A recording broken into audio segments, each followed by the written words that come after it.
पीले दांत वाली बहू। रंजना कभी ब्रश नहीं करती थी। उसे कितनी बार उसके माँ बाप ने डांटा, लेकिन उसका कोई असर उस पर होता ही नहीं था, जिस कारण से उसके दांत पीले पीले हो जाते हैं। शादी के बाद अरे बहू, वैसे तो तुझ में कोई कमी नहीं है, पर तेरे दांत इतने पीले कैसे हैं बेटा? कैसे मतलब? कोई सर्जरी थोड़ी ना कराई है। वो तो क्या नाम, मैं ब्रश नहीं करती थी तो पीले हो गए। अब क्या करूं? आप कहें तो लाल करवा लूं या फिर काले? यार ये क्या है, क्यों माँ से लड़ रही हो? लड़ रही हूँ? अरे मैं लड़ रही हूँ या ये बोल रही है कि दांत पीले हैं, पीले। अरे तपस्या थोड़ी ना की है इन्हें पीले करने के लिए। बकायदा ब्रश नहीं किया है 20 साल तक, तब जाकर। छी, कैसी बात कर रही हो? ये उस वक्त तो पीले नहीं थे जब हम लोग तुम्हें देखने आए थे। अरे तब साफ करवा लिया होगा डेंटिस्ट के पास जाकर। अब देखो कैसे पीले पीले लग रहे हैं। रंजना सास की तरफ गुस्से से देखती है। फिर शुरू हो गई पीले पीले पीले। अरे पीले तो तब भी थे जब मेरे हाथ का रसगुल्ला उड़ा उड़ा कर खा रही थी और बोल रही थी, लड़की नहीं गुणों का खजाना दे रहे भाई साहब आप। खैर, अब वो लोग करते भी तो क्या करते, पीले दांत वाली बहू पल्ले पड़ी थी तो झेलना तो था ही। एक दिन कीर्तन में रंजना गाना गा रही थी। अरे कमला बहन, माँ का द्वार है, यहाँ तो सब शुद्ध होकर आते हैं, फिर अपनी बहू को ब्रश भी नहीं करवाती तुम। दूर से पीले पीले दांत भक्ति में बाधा उत्पन्न कर रहे हैं। अरे कोई 2 साल की बच्ची थोड़ी ना लेकर आई हूँ मैं बहू बनाकर।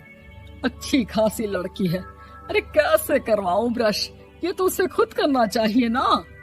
अब माँ बाप तो इसके जैसे तैसे निपटा दिए, ये नहीं सोचा कि सास कैसे संभालेगी। सास बहू को लेकर घर आ जाती है, लेकिन सोच लेती है कि अब इसे लेकर कहीं नहीं जाएगी। अगले रोज बहू कहती है, अरे क्या हो गया, मंदिर नहीं जाना क्या? कीर्तन का वक्त हो रहा है। मेरी मधुर वाणी से कान्हा जी जागते हैं और सोते हैं। आप तो जानती है ना उनकी भक्ति में कितना मन लगता है मेरा।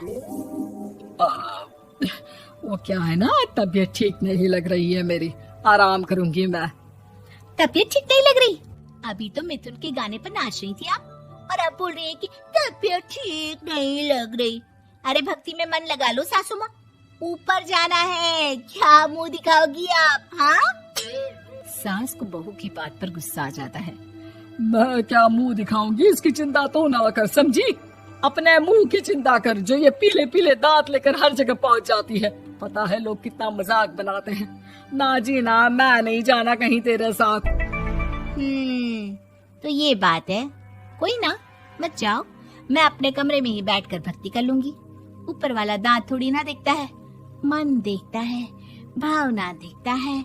और अरे बस बस, तू सब कुछ दिखा, बस ये सफेद चमकदार दांत ना दिखाना किसी को, है? जा यहाँ से। बहू को सास की बात का कोई फर्क नहीं पड़ता। वो तो जैसी थी वैसी ही रह जाती है।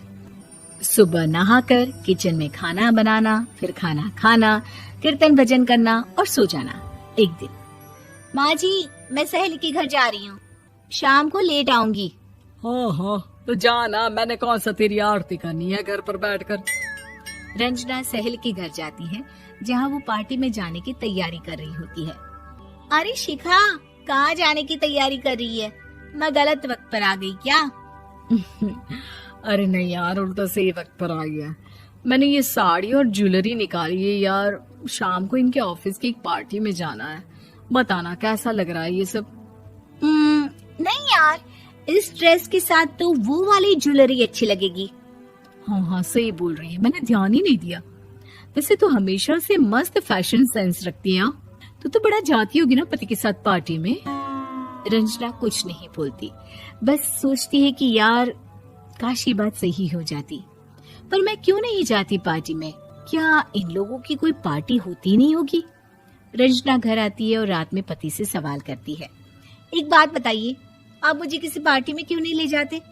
क्या आपके यहाँ ऑफिस में पार्टी नहीं होती?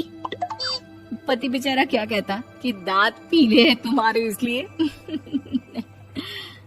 अरे कोई पार्टी होती नहीं हम लोगों के ऑफिस में, तो कहाँ से लेकर जाऊं? और मार्केट, मॉल, कहीं वीकेंड घूमना, कहीं तो। अरे यार सारे हफ्ते में एक छुट्टी मिलती है, तो सोचता हूँ कि आराम ही कर लूं। क्यों? रंजना मन मार के रह जाती है। पहले कभी सास के साथ मंदिर जाया करती थी, लेकिन वो भी सास ने ले जाना बंद कर दिया। घर बैठी बैठी रंजना बोर हो जाती है। तभी उसे आइडिया आता है और वो मायके जाने का सोचती है। सासू माँ, 2 दिनों के लिए मम्मी के घर जा रही हूँ। अच्छा अच्छा ठीक है, आराम से जा। और हाँ, माँ से कुछ अच्छी आदत सीख कर आना कि कैसे शरीर के हर भाग की तरह दांतों की सफाई भी जरूरी होती है, समझी? शुरू हो गई ना आप। वो लोग आपकी तरह नहीं है कि छोटी छोटी बात का बतंगड़ बना दे। उन लोगों के लिए मैं मायने रखती हूँ, ना कि मेरे पीले पीले दांत। रंजना माँ को बिना बताए उन लोगों को सरप्राइज देती है, लेकिन जैसे ही वो दरवाजे पर पहुंचती है, अंदर देखती है कि घर वाले कहीं जा रहे होते हैं। अब माँ, काश रंजना दीदी के दांतों वाली प्रॉब्लम नहीं होती, तो वो भी हम लोगों के साथ चलती ना बुआ जी की बेटी की शादी में। हाँ बेटा, लेकिन अब उसे कौन समझाए कि उसको उसके पीले दांत नहीं दिखते, लेकिन उसके आसपास के लोगों को कितना एम्बैरेसिंग फील कराते हैं। मुझे तो कितनी बार उसके स्कूल की टीचर ने शिकायत की कि उसके साथ कोई लड़की बैठना भी नहीं चाहती, और ना ही कॉलेज में कोई उससे बात करना चाहता था। लेकिन पता नहीं क्यों उसे ये बात समझ में ही नहीं आती। कोई कमी नहीं है उस लड़की में, बस यही कि दांत पीले हैं। वो तो भला हो जीजा जी और उनकी माँ का, जो दीदी को जैसी है वैसे ही रखा हुआ है। रंजना को अपने घर वालों की बात सुनकर बहुत दुख होता है। वो सोचती है कि वो क्या करे, लेकिन फिर वो सीधा डेंटिस्ट के पास जाती है, अपने दांत चमकाती है और कसम खाती है कि वो रोज ब्रश करेगी।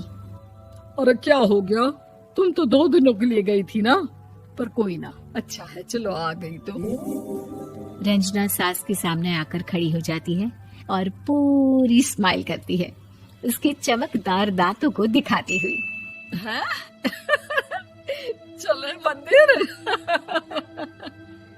माँ, मुझे माफ कर दीजिए, मैंने आप लोगों को बहुत एम्बैरेसिंग फील करवाया। मैं आज से रोज ब्रश करूंगी।